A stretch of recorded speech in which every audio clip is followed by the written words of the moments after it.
اس موقع پر شاہ فیصل نے ایک غیرت مندانہ فیصلہ لیتے ہوئے امریکہ، کینیڈا، برطانیہ، جاپان، ہالینڈ، پرتگال اور افریقہ ان تمام ممالک کو تیل کی ترسیل بند کر دی۔ اس اقدام سے امریکہ اور یورپ میں ایک بہت بڑا بحران پیدا ہوا۔ ایسی صورتحال امریکہ اور یورپ کے لیے ناقابل برداشت تھی اور 3 ماہ کے اندر اندر ہی امریکہ اور یورپ نے گھٹنے ٹیک دیے۔ صدر نکسن کے قدم ڈگمگائے، اس نے اسرائیل کے سامنے پوری صورتحال رکھ دی۔ آزاد انجوائے کی نیو ویڈیوز کی اپڈیٹ حاصل کرنے کے لیے چینل کو سبسکرائب کریں اور بیل آئیکن کے بٹن کو لازمی پریس کریں۔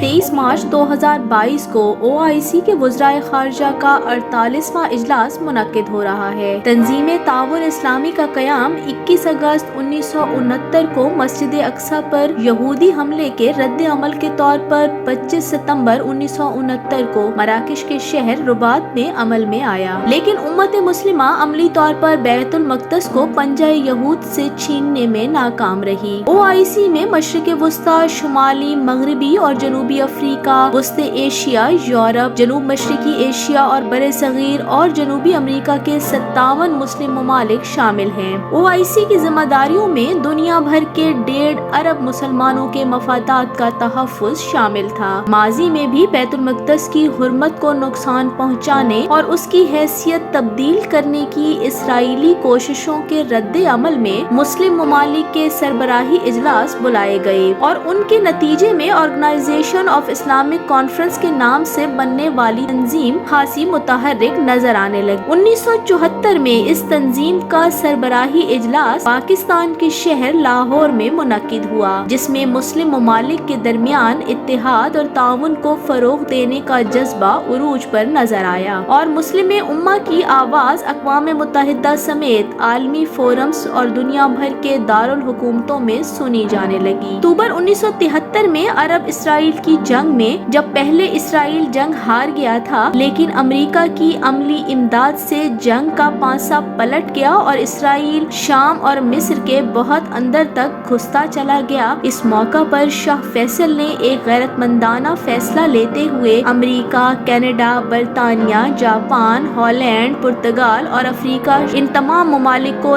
تیل کی ترسیل بند کر دی، جنہوں نے اسرائیل کی اس جنگ میں عملی مدد۔ اس اقدام سے امریکہ اور یورپ میں ایک بہت بڑا بحران پیدا ہوا۔ ان کی اسٹاک ایکسچینج کی مارکیٹیں زوال سے دوچار۔ ایسی صورتحال امریکہ اور یورپ کے لیے ناقابل برداشت تھی اور 3 ماہ کے اندر اندر ہی امریکہ اور یورپ نے گھٹنے ٹیک دیے۔ صدر نکسن کے قدم ڈگمگائے، اس نے اسرائیل کے سامنے پوری صورتحال رکھ دی اور اسے نہ صرف جنگ بندی پر مجبور کیا بلکہ وہ تمام علاقے واپس کروائے جو مصر سے شام تک پنجہ یہود میں آ چکے تھے۔ امریکہ نے یہ اقدام عربوں کی محبت میں نہیں اٹھایا تھا بلکہ شاہ فیصل کے تیل کے ترسیلی مقاطعے سے اپنی اور یورپ کی بدترین صورتحال کے پیش نظر اٹھایا تھا۔ اس سے قبل صدر نکسن نے شاہ فیصل کو بہت ڈرایا کہ تمہیں اقتصادی موت مرنا ہوگا، تو شاہ فیصل کا جواب تھا کہ ہم عرب ایک اونٹ اور ایک خیمے میں زندگی گزارنے کے عادی، اسی پوزیشن پر واپس آ جائیں